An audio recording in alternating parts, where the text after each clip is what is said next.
सबेलाई गोरखा सलाम।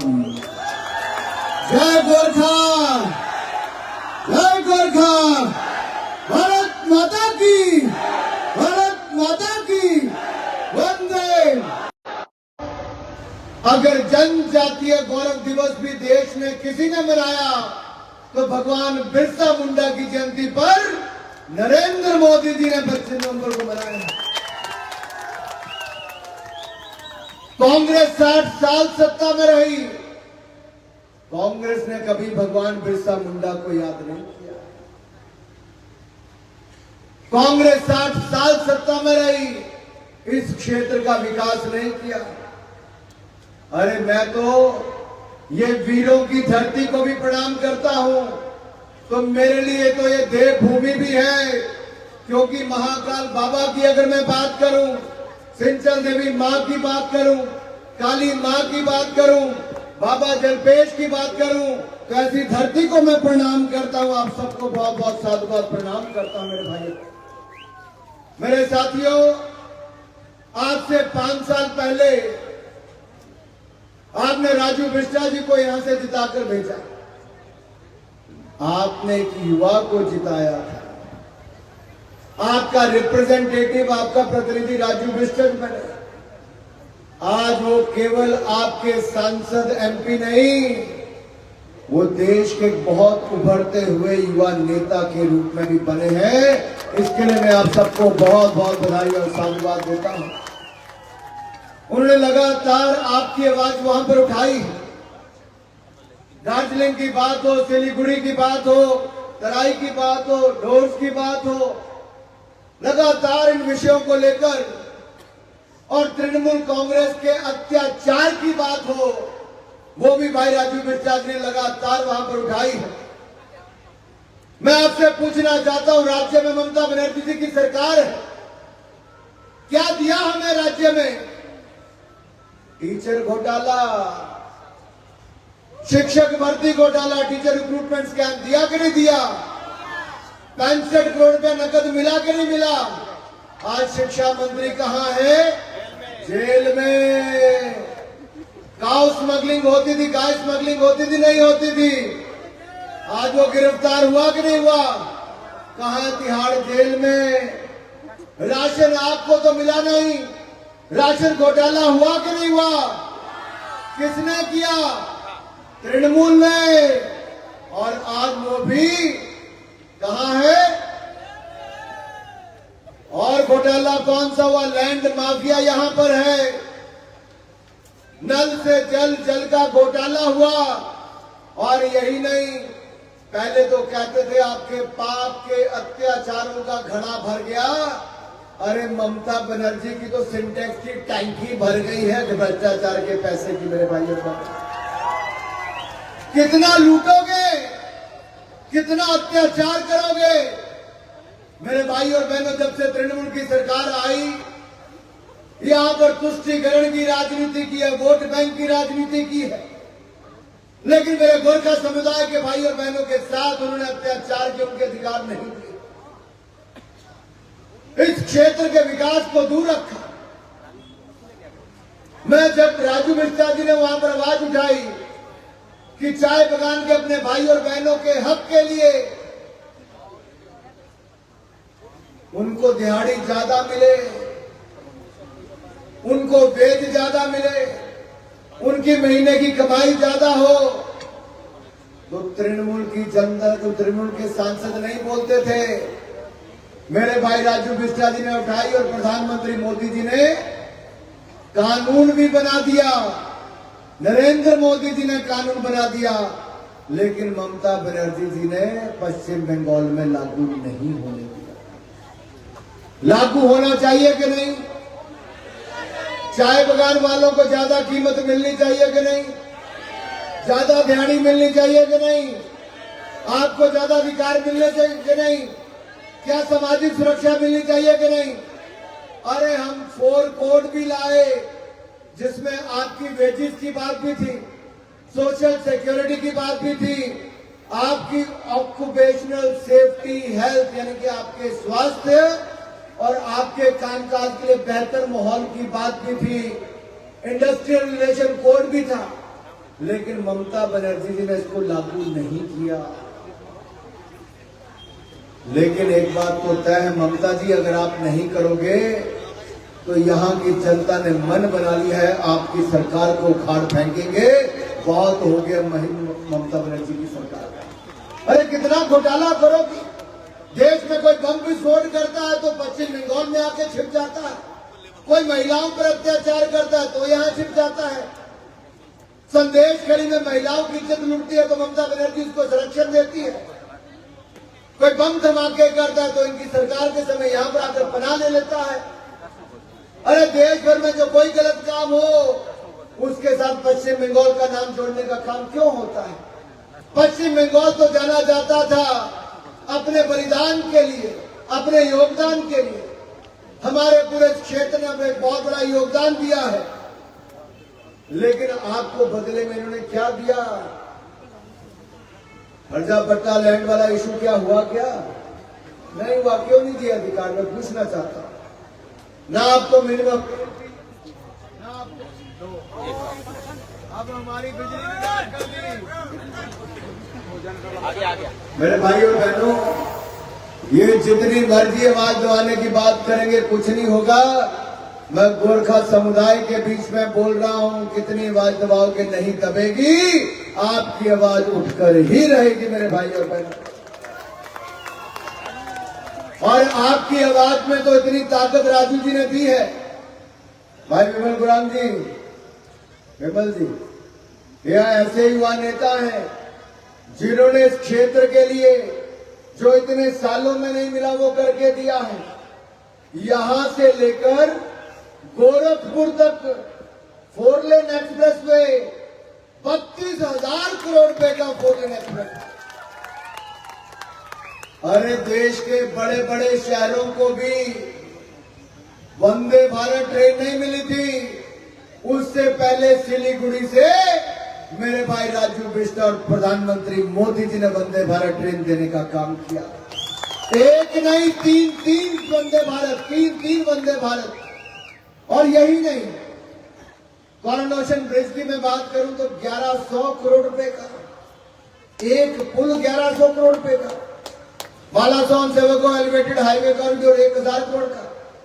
अरे देश में हाईवे, एयरपोर्ट बनते, एयरपोर्ट बनता 1000 करोड़, 2000 करोड़ का, लेकिन आपके बागडोगरा एयरपोर्ट के लिए 3000 करोड़ रुपया मंजूर करवा दिया है। आपके पानी की समस्या का हल करने के लिए 2450 करोड़ रुपया मंजूर करवा दिया। 50,000 करोड़ रुपए से ज्यादा के प्रोजेक्ट केवल एक एमपी, दार्जिलिंग सिलीगुड़ी के एमपी ने, हमारे ने भाई राजू बिष्टा जी ने मंजूर कराई। इससे बड़ी बात और क्या हो सकती मेरे भाइयों बहनों। लेकिन मुझे सबसे खुशी तब मिली जब राजू बिष्टा जी ने मुझे कहा कि हमारे किरसोंग स्टेशन में नेपाली भाषा में प्रोग्राम और होने चाहिए रेडियो पर। राजू भाई, ये नेपाली प्रोग्राम तो नेपाली भाषा में आपने चला दिए, अब इसको दुगने से ज्यादा ये प्रोग्राम भी हो जाएंगे और टीवी पर भी नेपाली प्रोग्राम ज्यादा बढ़ के दिखेंगे।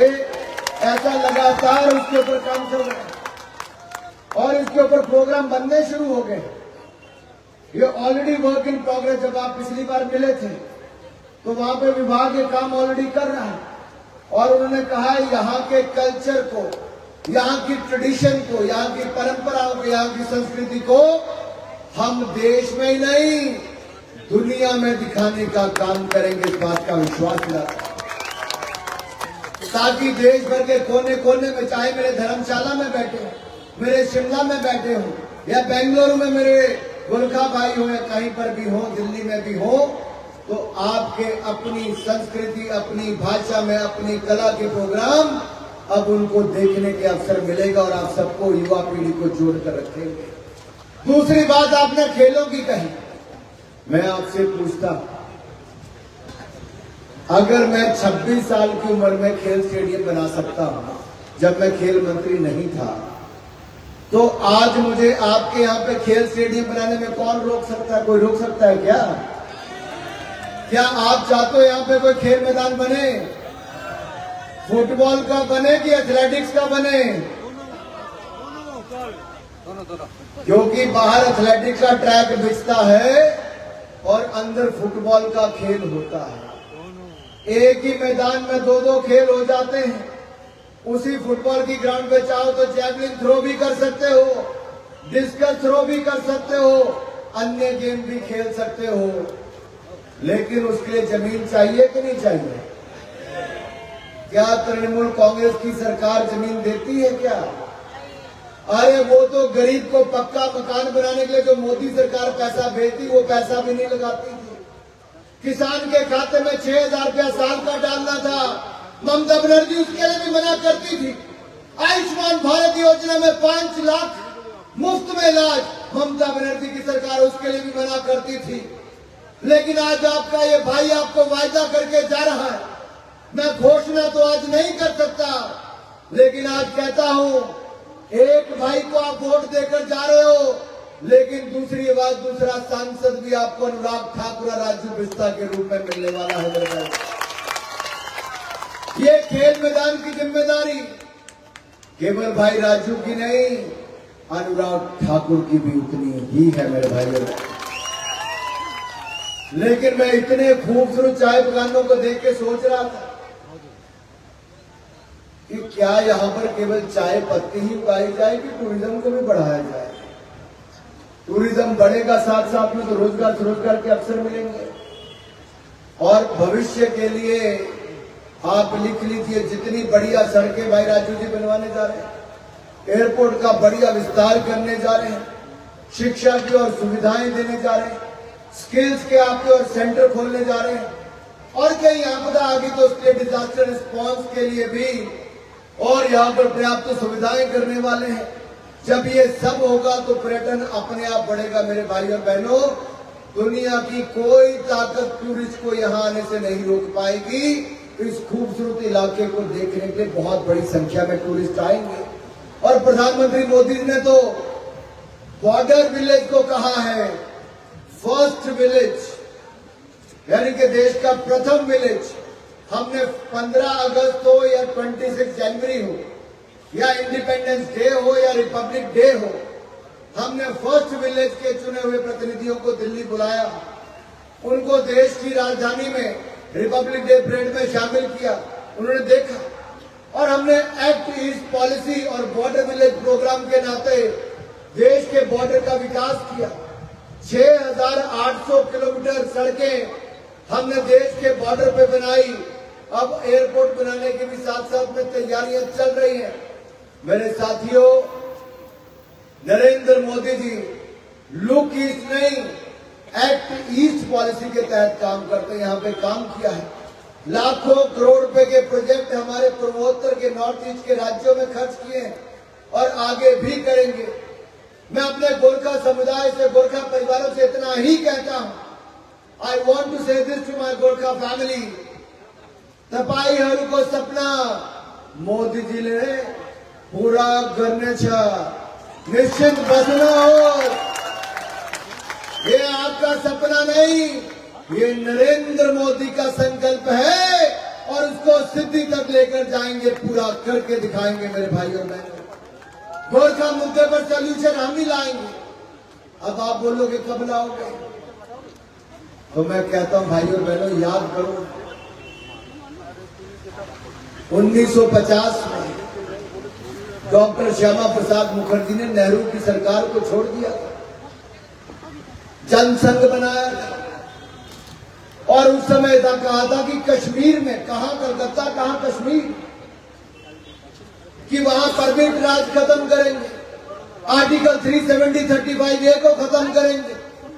एक देश में 2 निशान, 2 विधान, 2 प्रधान नहीं रह सकते। हमारी पार्टी इकलौती पार्टी भारतीय जनता पार्टी है जिसने जो कहा वो करके दिखाया। चाहे डॉक्टर श्यामा प्रसाद मुखर्जी ने कहा, उस समय से लेके हमारी पार्टी की 3 पीढ़ियों ने अपना समय खपा दिया। जब हमें पूर्ण बहुमत देश में मिला, हमने आर्टिकल 370 को जम्मू कश्मीर को से सदा सदा के लिए खत्म कर दिया है, वहां से मुक्ति दिला दी मेरे भाइयों बहनों। मुस्लिम बहनों को ट्रिपल तलाक से मुक्ति दिला दी है, सीए का कानून हमने बना दिया है और अब अयोध्या में भव्य राम मंदिर भी बना दिया है। जय जय श्री राम। मेरे साथ जोर से बोलेंगे, दोनों हाथ ऊपर करके बोलेंगे, जय जय सिया राम, जय जय सिया राम। ये स्टेज वाले नहीं बोल रहे, आप इन पे नजर रखना किसका हाथ नहीं उठा, ठीक है। जब मंदिर नहीं बना था तब तो जोर से नारा लगाते थे, तब कहते थे 500 साल हो गए कब मंदिर बनाओगे। जब 500 साल के बाद हमने केस जीत लिया तो अब क्या घर पे बैठ जाओगे। तो मेरे साथ बोलिए, जय जय सिया राम, जय जय सिया राम।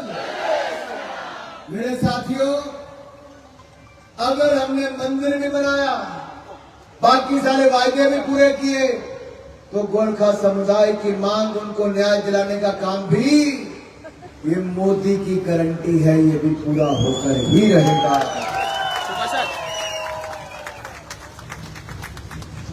जहां तक ग्राउंड की बात है, मैं एक बार फिर कहता हूं, मुझे याद भी याद है, नेताजी सुभाष चंद्र बोस क्या कहते थे, क्या नारा था नेताजी सुभाष चंद्र बोस का, तुम मुझे खून दो मैं तुम्हें आजादी दूंगा। कहते थे ना, तुम मुझे खून दो मैं तुम्हें आजादी दूंगा। मैं इतना ही कहूंगा, तुम मुझे जमीन दो मैं तुम्हें स्टेडियम दूंगा। ठीक है कि नहीं ठीक है? तुम मुझे जमीन दो मैं तुम्हें स्टेडियम दूंगा। मेरे भाई और बहनों, युवाओं के लिए खेल बहुत महत्वपूर्ण है।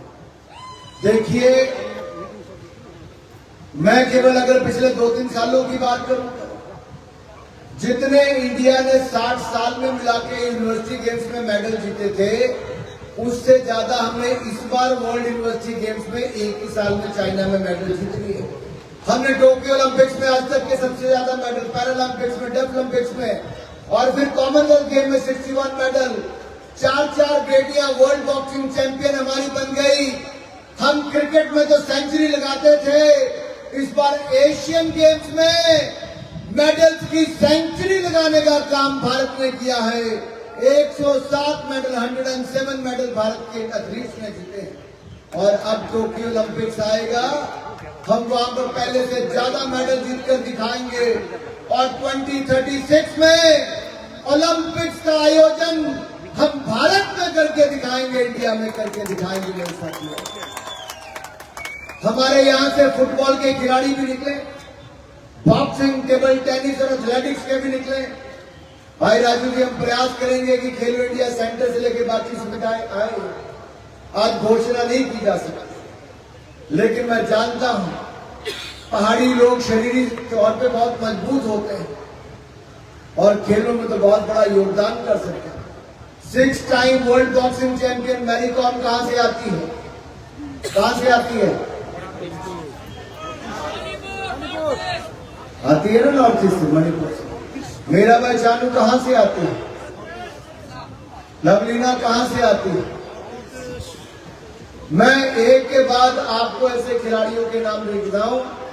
आज भारत में पिछले 6 सालों में इंडिया ने जितने मेडल जीते हैं, उनका 50% मेडल वुमेन एथलीट ने जीता है, महिला खिलाड़ियों ने जीता है।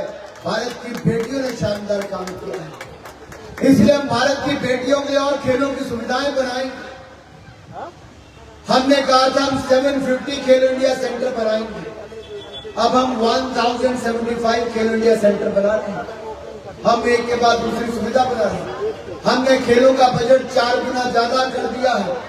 कांग्रेस के समय 800 करोड़ था, हमने 3300 करोड़ रुपीज कर दिया है। हमने खेल infrastructure, sports infrastructure 3800 crore rupees की लागत से कई स्टेडियम बनाकर दे दिए। हमने टॉप स्कीम में बोर्डिंग, लॉजिंग, ट्रेनिंग, ये सारी खिलाड़ियों के लिए हमने बनाकर दे दी है। हम अपनी ओर से प्रयास कर रहे हैं कि हम खेलों में और सुविधाएं दें। जब खेलों में और सुविधा मिलेगी तो उन खेलों की सुविधाओं में हमारा दार्जिलिंग सिलीगुड़ी पीछे नहीं रहेगा। इस बात का मैं विश्वास आपको दिलाता हूं। जितनी बाकी को सुविधा मिलेगी उतनी आपको भी मिलेगी। मेरे भाइयों, मेरे दोस्त हैं, मेरे भाई हैं राजू जी, मैं आपसे इतना निवेदन करने आया हूं। नेता बनाने का काम जनता करती है। आपने नरेंद्र मोदी जी को फुल मेजॉरिटी के साथ जिताया, पूर्ण बहुमत के साथ जिताया। आगे मोदी जी ने मेहनत की तो आज पूरी दुनिया में सबसे पॉपुलर लीडर अगर कोई 4 ईयर से कोई है तो नरेंद्र मोदी दुनिया के सबसे लोकप्रिय नेता है मेरे भाइयों। लेकिन ये मोदी जी को नहीं, क्रेडिट मैं आपको देता हूं, क्योंकि आपने वोट दिया, राजू बिष्टा जी जीते, मोदी जी प्रधानमंत्री बने, तो जाकर हम लोग देश को आगे बढ़ा पाए। आज हमारा देश जो कांग्रेस के समय लड़खड़ाती चरमराती अर्थव्यवस्था थी, खराब हो गया था देश की हालत, भ्रष्टाचार था, आज देश में मोदी सरकार में कोई भ्रष्टाचार नहीं हुआ। लेकिन साथ ही साथ भारत दुनिया की 5वीं बड़ी अर्थव्यवस्था बन गया, 5th लार्जेस्ट इकोनॉमी हम बन गए हैं। अभी आगे और बढ़ना है। पिछले 10 सालों में 4 करोड़ गरीबों को, जरूरतमंदों को पक्के मकान मिल गए प्रधानमंत्री आवास योजना में। राजू बिष्टा जी ने बहुत सारे मकान मंजूर करवाए, टॉयलेट्स बने, घर को पानी मिला, मुफ्त में इलाज मिला, मुफ्त में अनाज मिला। अगले 5 साल की गारंटी भी मोदी ने दे दी कि मिलता रहेगा। 3 करोड़ पक्के मकान अगले 5 साल में और बनाकर देंगे। जिनको मकान नहीं मिला अब उनको अगले 5 साल में पक्का मकान मिल जाएगा और अनाज भी मिलता रहेगा। और जिनकी उम्र 70 ईयर से ज्यादा, 70 साल से ज्यादा हो गई, उनको 5 लाख का इलाज बिल्कुल मुफ्त में मिलेगा। किसी भी परिवार से हो, उसको इलाज पर कोई पैसा नहीं खर्च करना पड़ेगा। हमने अपनी बहनों को लखपति दीदी बनाने का संकल्प लिया है। देश में 1 करोड़ बहनें, 1 करोड़ वुमेन लखपति दीदी बन गई है। अब अगले 5 साल में 2 करोड़ बहनों को और लखपति दीदी बना देगी मोदी सरकार। आपके आय के साधन बढ़ जाएंगे। साथियों, राजू बिष्टा जी ने कहा कि ये चाय के उद्योग को, चाय के बगीचे के हमारे जो कर्मचारी, हमारे जो श्रमिक हैं, इनका लाभ इनको दिलाएंगे। लेकिन साथ ही साथ इसको व्यापार की नगरी भी अपने पूरे क्षेत्र को बनाएंगे। मैं ऐसे युवा नेता जिसकी सोच आगे बढ़ाने वाली है, उसको सलाम करता हूं। आप लगातार इस इलाके की आवाज बने। और भाई विमल जी, आपने और आपकी पार्टी ने पूरा सहयोग इसमें किया, समर्थन दिया। मैं आपका भी बहुत बहुत आभार प्रकट करता हूं। मैं आपसे एक बात पूछकर जा रहा हूं। मैं 2 दिन के बाद प्रधानमंत्री जी को मिलूंगा। वो मुझे पूछेंगे भाई राजू भाई का क्या हाल है।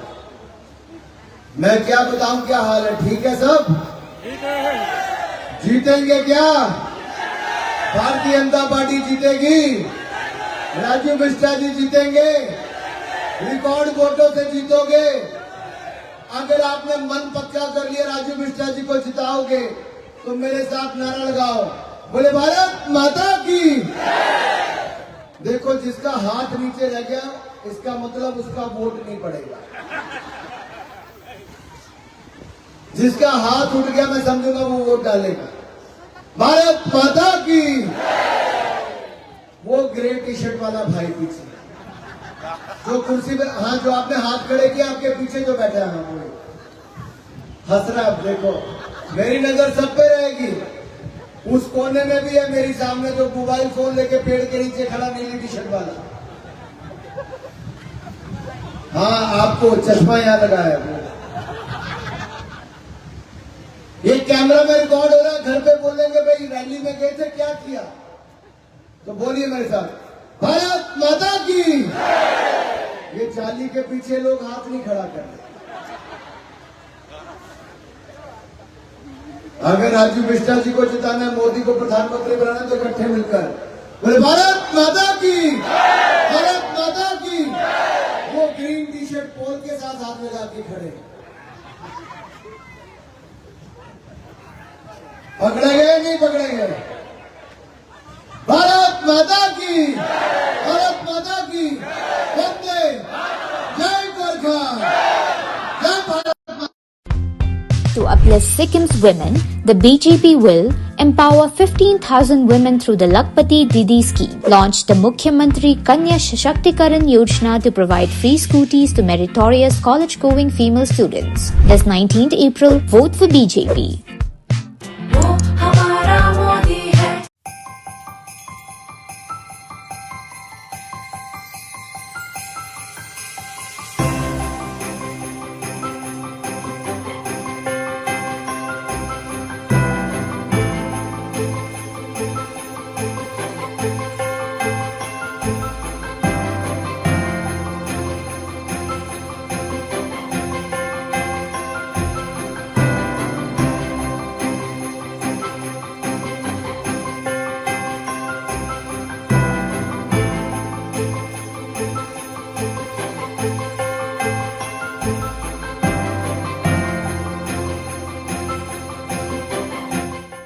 Punjab state dear Baisakhi bumper lottery निस्केसा हो Punjab state dear Baisakhi bumper lottery पहिलो पुरस्कार 2.5 करोड़ ग्यारंटीड र धेरै पुरस्कारहरू टिकटको दाम मात्र 500 रुपियाँ ड्र हुन्छ 20 अप्रिल पहिलो पुरस्कार केवल बिक्री भएका टिकटबाट Punjab state dear Baisakhi bumper 2024।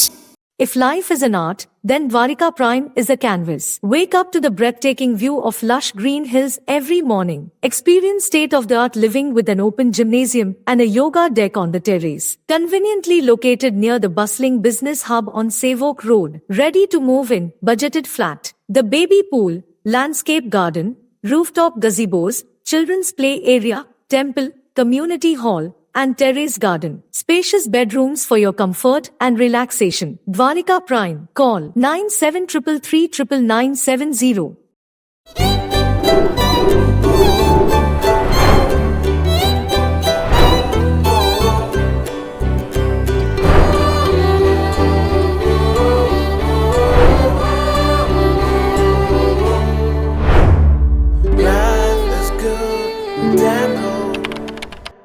इस लड़की का पहले परफॉर्मेंस था सेलिब्रल पल्सी, तो ये होना ही था। इस लड़के का ऑटिज्म, बात नहीं कर पाता है। ADHD, ये भी एक बीमारी है। सूत्रा के साथ वो सिर्फ सर ऊंचा करके खड़ा नहीं है, वो बहुत सा रास्ता आगे बढ़ चुका है। इस जगह पर हर एक बच्चों के मुंह पे खुशियां लाई जाती है।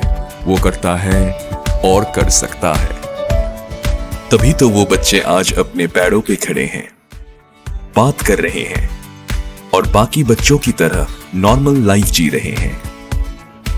सूत्रा, पावर टू कॉन्कर।